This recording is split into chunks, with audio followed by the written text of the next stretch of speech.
आज एक बेहद अहम मुद्दा। इस पर चर्चा करने के लिए हमारे साथ हैं आलोक कुमार, जो कि प्रेसिडेंट है federation of apartment owners association के, और विनीत रेलिया, जो कि सीओओ हैं सारे होम्स के। हमसे बात करने के लिए शुक्रिया आपका। विनीत, आपसे शुरुआत करना चाहेंगे। तो कॉम्पिटिशन कमीशन ऑफ इंडिया तो ये कहता है, आप मानते हैं कि क्या बिल्डर बायर एग्रीमेंट जो बनते हैं, या जिस तरह की शर्तें हैं, या जिस तरह से आजकल प्रैक्टिसेस हैं, वो कहीं ना कहीं बिल्डर के ही हक में है ज्यादा? देखिए, हमारा मानना ये है कि ये जो पूरा मुद्दा है, ये एक एग्रीमेंट पे सीमित नहीं है। ये एक बहुत ट्रस्ट का फैक्टर जो between customer and real estate developer है, वो बहुत कम हो गया इंडिया में, या ना के बराबर एग्जिस्ट करता है। हर एक कस्टमर डाउट करता है डेवलपर को। डेवलपर्स की भी कुछ पॉइंट्स हैं जो काफी वैलिड हैं, वो कस्टमर्स को डाउट करते हैं कि कस्टमर्स ने ले लिया है, क्या प्रीमियम होगा तो ये पेमेंट देंगे नहीं देंगे। सो आई थिंक ये एक मुद्दा है कि जो एक ट्रस्ट डेवलप करना और एक कॉमन प्लेटफॉर्म पे लाना बहुत जरूरी है, जहां पे एक डेवलपर और कस्टमर के बीच में एक कॉमन प्लेटफॉर्म हो। और साथ में इन सारी बातों में एक बहुत बड़ा रोल है जो वो स्टेट गवर्नमेंट्स का है। अगर गवर्नमेंट्स बाईलॉज चेंज करेंगी और अप्रूवल्स में कई साल लगाएंगे तो कॉस्ट भी ऊपर जाएगी, और लार्ज प्रोजेक्ट्स में डिजाइन चेंज होंगे, नए नए नॉर्म्स आएंगे। पोजेशन के टाइम में आप 4 साल के बाद डेवलपर को पता चलता है कि उसको कुछ नए नियम फॉलो करने हैं, तो उसमें कॉस्ट एस्केलेशन भी होगा डेवलपर के एंड में, और साथ में डिले भी होगा, डिजाइन में भी चेंज हो सकता है। सो हमारा मानना ये है, एज अ कंपनी कंपनी को ट्रांसपेरेंट होना बहुत जरूरी है। इसलिए कुछ एग्रीमेंट्स में काफी ज्यादा डिस्क्लेमर्स और प्रोटेक्शन लिया जाता है।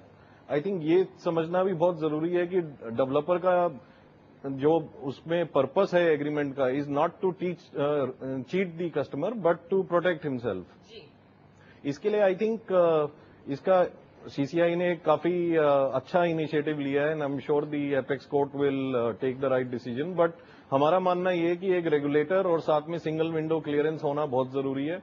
उससे ग्रेजुअली फेट डेवलप होगा दोनों साइड्स का। जी, आप ट्रस्ट डेफिसिट की बात कर रहे हैं आलोक, ये ट्रस्ट डेफिसिट पैदा ही क्यों हुआ? इसकी नौबत क्या इसलिए नहीं आई कि ग्राहक परेशान हो जाते हैं? क्योंकि जब वो बिल्डर बायर एग्रीमेंट को बाद में पढ़ते हैं, जब उन्हें किसी तरह की दिक्कत का सामना करना पड़ता है, तो उन्हें यह एहसास होता है कि उनके हक में शायद इसमें कुछ भी नहीं है। आप ऐसे बहुत सारे लोगों से मिले हैं, उनके मुद्दे को आपने बिल्डर्स के साथ उठाया भी है।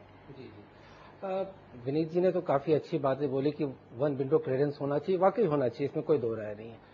लेकिन अगर आप बिल्डर बायर एग्रीमेंट उल्टाइए, देखिए अगर गौर से, तो आपको लगेगा सारे बिल्डर करीब करीब 90% एक ही जैसा बनाते हैं, उनमें आपस में काफी समानता दिखती है। और आप ध्यान से देखिए तो आपको लगेगा कि उसमें दिखाने से ज्यादा छुपाने की कोशिश की जा रही है। इतने सारे टेक्निकल जो लॉ के टर्म यूज किए जाते हैं कि आम बायर उसको समझ नहीं पाता है, और 25-30 पन्ने का करीब करीब रहता है वो। मेरे ख्याल से बहुत कम ही बायर होगा जो लॉयर के पास जाके उस एग्रीमेंट को समझता होगा कि उसमें क्या टेक्निकल वर्ड है, कितना लीगली वो सही है। तो ऐसे ऐसे टर्म यूज किए जाते हैं कि जब आप लेने के समय, तो आप जब पैसा बैंक से आया, आदमी लोन पे लेता है, वो सारा दिमाग उसको लोन डिस्बर्समेंट में लगा रहता है, वो तो देखता है भैया आंख बंद करके साइन करता रहता है। जब आप डिस्प्यूट में पड़ जाते हैं तो पता चलता है कि अरे इसमें तो मेरे पक्ष में कुछ है ही नहीं, सारी बातें बिल्डर के पक्ष में है। और क्योंकि बिल्डर ही उसे बनाता है, उसका क्रिएटर ही बिल्डर है, तो फिर तो वो अपने पक्ष में सारी बातें लेकर ही चलेगा। मुझे तो लगता है कि इसमें बिल्डरों को भी सोचना चाहिए कि ट्रस्ट डेफिसिट कैसे नहीं होगा। यहाँ पे विनीत, मैं आपसे पूछना चाहूंगी, आज आपको थोड़े से कड़े सवालों के लिए तैयार रहना पड़ेगा।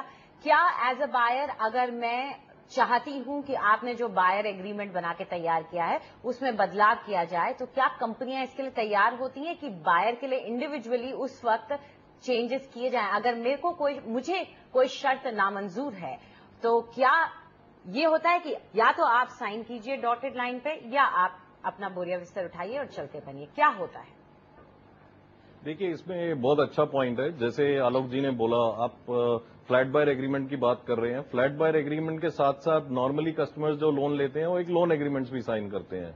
तो लोन एग्रीमेंट में जब कस्टमर साइन करते हैं, कस्टमर आंख बंद करके साइन करते हैं, जबकि मेरे हिसाब से, बिकॉज मैं भी कस्टमर हूं, मैंने भी लोन्स लिए हैं, वो एग्रीमेंट्स भी बिल्कुल वन साइडेड होते हैं। बट जब रियल एस्टेट की बात आती है तो रियल एस्टेट में इशू क्या होता है कि आपके प्रोजेक्ट्स डिले हो जाते हैं, आपके प्रोजेक्ट्स में इश्यूज आते हैं, और जैसे आलोक जी ने कहा 90% डेवलपर्स को सिमिलर इश्यूज ही फेस करने पड़ते हैं।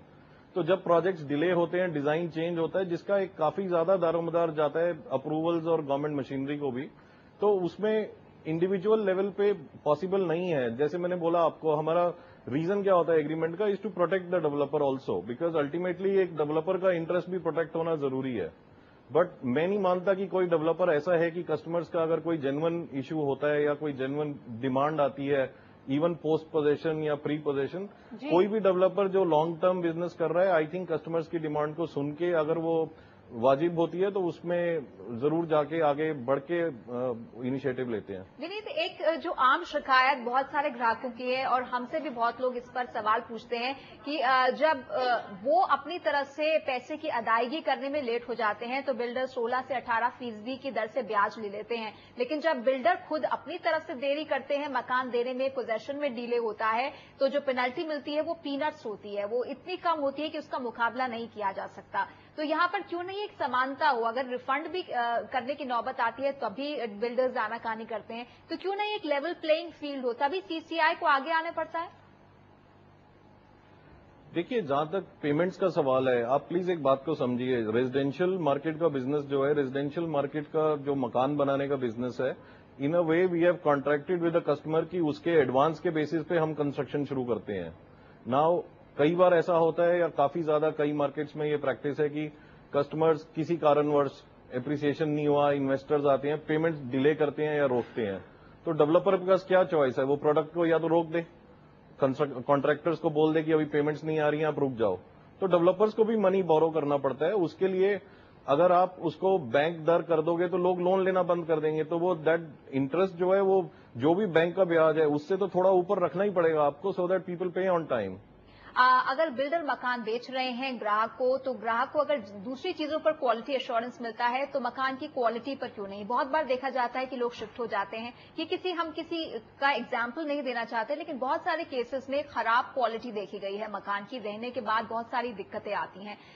एक ये भी मुद्दा रहा है कि उसके बाद ग्राहक क्या करें? बिल्डर सुनते नहीं, उसमें उनकी कोई सुनवाई नहीं होती। देखिए, आई थिंक जितने भी रिप्यूटेड बिल्डर हैं, अगर मकान की पोजीशन दिया गया है और उसमें क्वालिटी की कमियां रही हैं, तो ये बिल्डर का पूरा ओनरशिप है उसको क्वालिटी को ठीक करना। अगर कोई रिपेयर वर्क भी चाहिए जिसमें डेवलपर को अपना पैसा लगाना पड़ता है, तो वो बहुत जरूरी है करना। I think this is a point about maturity of the industry over time, and इसमें कोई डाउट नहीं है किसी आपको। इसमें गवर्नमेंट की भी नहीं वेट करनी है कि गवर्नमेंट आके बीच में आर्बिट्रेट करेगी कि आपकी क्वालिटी खराब है या कोई दिक्कत हो रही है रेजिडेंट्स को। आई थिंक ये कंपनीज को खुद रिस्पॉन्सिबिलिटी अपनी उठा के, और अगर कंपनीज को ग्रो करना है, इसका I don't think there is any other way, इसको तो फिक्स करना जरूरी है। Quality is very very serious. जी बिल्कुल, अगर अपनी रेपुटेशन को का सवाल आखिरकार यहाँ पर उठ जाता है तो उन्हीं को देखना होगा। खैर, मैं आप दोनों का शुक्रिया अदा करना चाहूंगी। विनीत, आपने भी आकर के पूरे सेक्टर को रिप्रेजेंट किया काफी टेढ़े मुद्दे पर, इसके लिए शुक्रिया आपका। तो बात सिर्फ बिल्डरों और ग्राहकों के बीच